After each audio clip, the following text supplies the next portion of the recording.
Hi అండి, అందరికీ నమస్కారము. నా పేరు గౌతమి. ఈ వీడియోలో అయితే నేను మీకు ఒక 20,000 రూపాయల శాలరీ వచ్చేవాళ్ళు ఏ విధంగా ఖర్చులు చేసుకుంటే ఎంత మనీ సేవ్ చేసుకోవచ్చు అండ్ ఖర్చులు వేటిలో ఎంత ఖర్చులు చేసుకోవాలి అనేది ఈ వీడియోలో అయితే ఉంటుందండి. నేను చూపించే పద్ధతిలో కనుక మీరు కూడా ఖర్చు చేసుకున్నారనుకోండి, నెలకి 3,300 రూపాయలు సేవ్ చేసుకోవచ్చు. ఇంకో పద్ధతిలో ఖర్చు చేసుకుంటే 500 రూపాయలన్నా సేవ్ చేసుకోవచ్చు అండి ఒక నెలకి.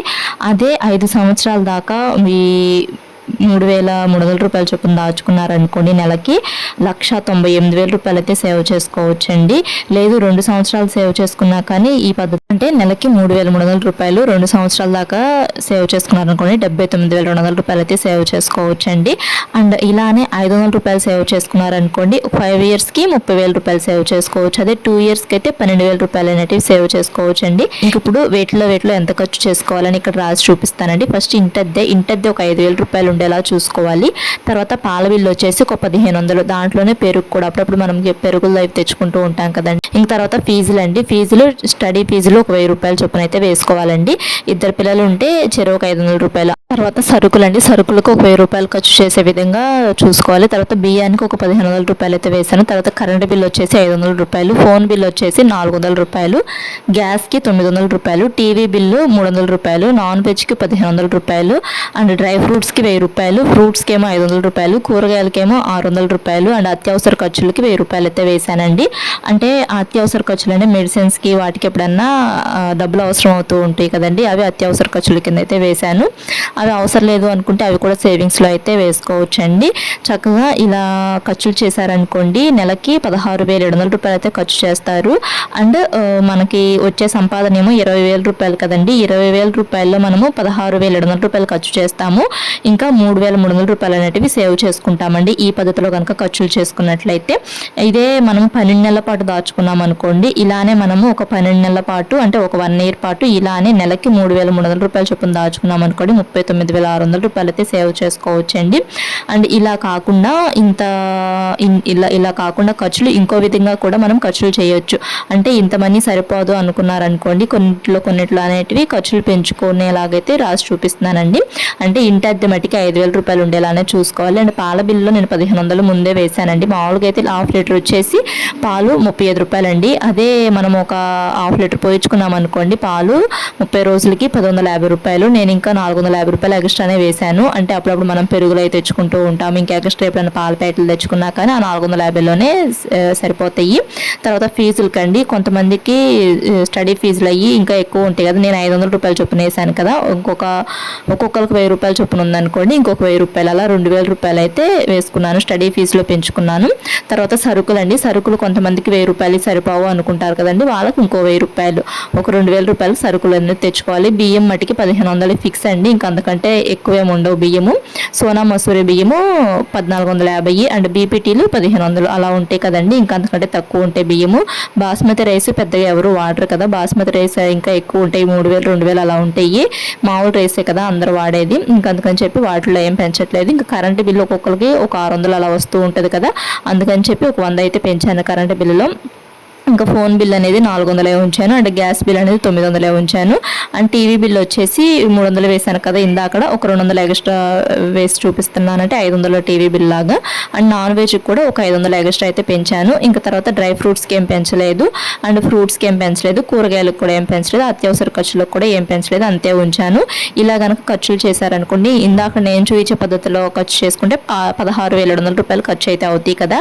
అండ్ అలా కాకుండా ఇలా వీటిలో పెంచుకున్నారనుకోండి, నేను ఫీజుల్లో పెంచాను, అండ్ సరుకుల్లో పెంచాను, తర్వాత కరెంటు బిల్లులో పెంచాను, తర్వాత నాన్ వెజ్లో పెంచాను, అండ్ టీవీ బిల్లో పెంచాను.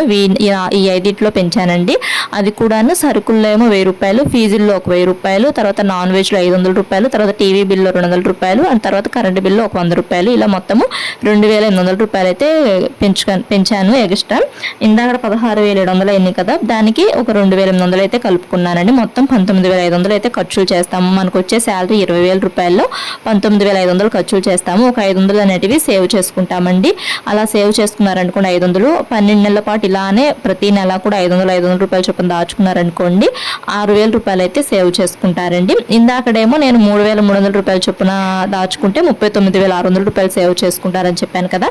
అలా కాకుండా ఇలా ఖర్చు చేశారనుకోండి, అంటే ఎక్స్ట్రా ఖర్చులు ఏమైనా చేశారనుకోండి, అంటే ఇందాక సరుకులకు 1000 రూపాయలు వేసాను కదా, ఎక్స్ట్రా ఇంకో 1000 రూపాయలు అలా వేసాం కదండి. అలా ఎక్స్ట్రా ఖర్చులు చేసినా కానీ మనం ఒక 500 రూపాయలు అనేటివి సేవ్ చేసుకోగలము. ఆ 500 రూపాయలు 1 ఇయర్కి అయితే మనకి 6000 రూపాయలు అనేటివి సేవ్ చేసుకోవచ్చు అండి. ఒకసారి ట్రై చేయండి ఈ మనీ సేవింగ్ ఐడియా అనేది. అంటే ఈ పద్ధతిలో డబ్బులు ఖర్చు చేసి చూడండి, ఇంకా తగ్గించుకోవచ్చు అండి. వేరియేషన్ మీరే చూసారు కదా, ఎంత తగ్గించుకుంటే ఎంత మనీ అనేది మనము సేవ్ చేసుకోవచ్చు, అండ్ ఎక్కువ ఖర్చులు చేస్తే ఎంత మనీ అనేది మనం సేవ్ చేసుకోగలము అనేది చూపించాను కదండి, వేరియేషన్ మీకే. ఇంక తర్వాత ఇప్పుడు 1 ఇయర్కి అయితే మనము 39,600 రూపాయలు సేవ్ చేసుకున్నాము. ఈ డబ్బులు అనేటివి ఫీజులకు కానీ వాటికి కట్టుకోవచ్చు, లేదనుకుంటే ఏదైనా స్కీమ్స్కి కట్టుకోవచ్చు. అలా అయితే మన డబ్బులు మనమే యూజ్ చేసుకోవచ్చు అండి, ఇలా వేరే వాళ్ళని అడగకుండా. అండ్ ఇలా అలా కాకుండా ఫీజులు కాకుండా, అంటే ఫీజులు కట్టేయంగా ఇంకా డబ్బులు మిగిలినాయి అనుకోండి, స్కీమ్స్ అలాంటివి కట్టుకోవచ్చు. స్కూల్ ఫీజెస్ అవి కడుతూ ఉంటాం కదండి, వాటికి తోడు ఇంకా మిగిలినాయి అనుకోండి, ఏదైనా స్కీమ్స్ కట్టుకోవటమో, లేదనుకుంటే గోల్డ్ కట్టుకోవటం, లేదనుకుంటే ఆ డబ్బుల్ని దాచిపెట్టుకోవటం అలా చేసుకోవచ్చండి. అంటే కొంతమంది పిల్లల్ని స్టడీలకి అలా పంపిస్తూ ఉంటారు, అలాంటి వాళ్ళైతే ఇలా 1 ఇయర్కి సేవ్ చేసుకుని డబ్బులు పెట్టి ఫీజులు అనేవి కట్టుకోవచ్చు. కొంతమంది స్టడీకి అలా పంపిస్తూ ఉండరు కదండి, ఇంట్లోనే ట్యూషన్స్ అవి చెప్పుకుంటూ ఉంటారు కదా పేరెంట్స్, అలాంటి పిల్లలకైతేను ఇప్పుడు మనము ఒక విధంలో అయితే నెలకి 1000 రూపాయలు చొప్పున వేసాం కదండి, అలా 12 నెలలు అయితే 12,000 రూపాయలు, ఇద్దరికి ఫీజులు చెరో ఒక 6,000 రూపాయలు అలా ఉన్నాయి అనుకోండి. అలాంటి స్కూల్లో చేర్చుకున్నాం అనుకోండి, 12,000 రూపాయలతో అయిపోతుంది. లేదు 2,000 రూపాయలు అనుకోండి, ఒక్కొక్కరికి 1000 రూపాయలు చొప్పున అనుకోండి. అలా అయినా కానీ మనం ఒక 12 నెలలకి 2,000 రూపాయల చొప్పున 24,000 రూపాయలు అనేటివి సేవ్ చేసుకుంటాము. అండ్ ఇద్దరికి కూడాను 12,000 రూపాయలు స్కూల్లో అయితే జాయిన్ చేసుకోవచ్చండి. అంటే ఒక్కొక్కరికి 12,000 రూపాయల ఫీజు, అలా అంటే 10,000 రూపాయల ఫీజు అను బుక్స్ ఫీజు ఇంకా వాటన్నిటికి కలిపి ఒక 2,000 రూపాయలు అలా అయితే చూసుకొని ఆ స్కూల్స్ అనేటివి జాయిన్ చేసుకోవచ్చు. అప్పుడు ఇద్దరికి 24,000 రూపాయల్లో అయితే ఫీజు అయితే కట్టుకోవచ్చండి మనము. మా పిల్లలు అయితే స్కూల్ ఫీజు తక్కువేనండి, ఇద్దరికి కలిపి ఒక్కొక్కరికి 15,000 రూపాయలండి, ఇద్దరికి కలిపి 30,000 రూపాయలు. మేముండేది కొంచెం టౌన్ అండి, ఇంకా పల్లెటూరులో స్కూల్స్ అయితే ఇంకా తక్కువ ఫీజు అనేది ఉంటుంది కదా, అందుకని చెప్పి నేను 12,000 రూపాయలు అని చెప్తున్నానండి. ఇంకా ఇప్పుడు స్కూల్స్ చదివే పిల్లలకి గవర్నమెంట్ డబ్బులు కూడా వేస్తుంది కదా, ఆ డబ్బులు పెట్టి కూడా మనము ప్రైవేట్ స్కూల్స్లో అయితే చదివించుకోవచ్చు అండి పిల్లల్ని. 1 ఇయర్కి అలా వేస్తూ ఉంటున్నారు కదా డబ్బులు, ఆ డబ్బులు మనం సేవ్ చేసుకున్న డబ్బులు కలిపి ఇంకా పెద్ద స్కూల్లో జాయిన్ చేసుకోవాలనుకున్నా కానీ జాయిన్ చేసుకోవచ్చు. ఇంకా ఈ 39,600 రూపాయలు 2 సంవత్సరాల పాటు దాచుకున్నాం అనుకోండి, మనము 79,200 రూపాయలు సేవ్ చేసుకోవచ్చు. అదే 3 ఇయర్స్ పాటు దాచుకుంటే 1,18,000 రూపాయలు సేవ్ చేసుకోవచ్చు. అదే 4 ఇయర్స్ పాటు దాచుకుంటే 1,58,000 రూపాయల దాకా అయితే సేవ్ చేసుకోవచ్చు.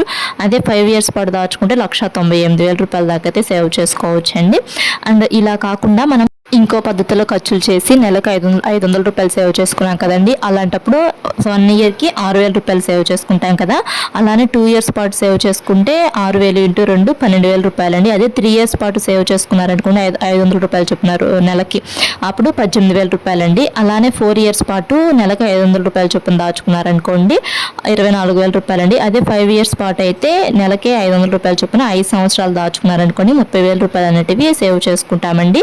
నేను నెక్స్ట్ వీడియోలో మాకు వచ్చే శాలరీ ఎంత, మేము వేటికి ఎంత ఖర్చు చేస్తాము అనేది వీడియో అయితే అప్లోడ్ చేస్తాను. ఎవరికన్నా కావాలంటే కామెంట్ చేయండి, నెక్స్ట్ వీడియో అయితే అప్లోడ్ చేస్తాను. నేను డబ్బులు సేవ్ చేసుకోవటం అనేది మన చేతుల్లోనే ఉంటుంది, ఎవరైనా కానీ సేవ్ చేసుకోవచ్చు అండి. కనీసం ఒక 10 రూపాయలు సేవ్ చేసుకున్నా కానీ, అదే 5 సంవత్సరాల పాటు సేవ్ చేసుకున్నాం అనుకోండి 10 రూపాయలు చొప్పున, రోజుకి 10 రూపాయలు చొప్పున 5 సంవత్సరాల పాటు సేవ్ చేసుకున్నాం అనుకోండి 18,250 రూపాయలు అయితే సేవ్ చేసుకుంటామండి. చక్కగా మనలాంటి మధ్యతరగతి ఆడవాళ్ళము ఇలా డబ్బులు సేవ్ చేసుకొని ట్రై చేయండి ఒకసారి.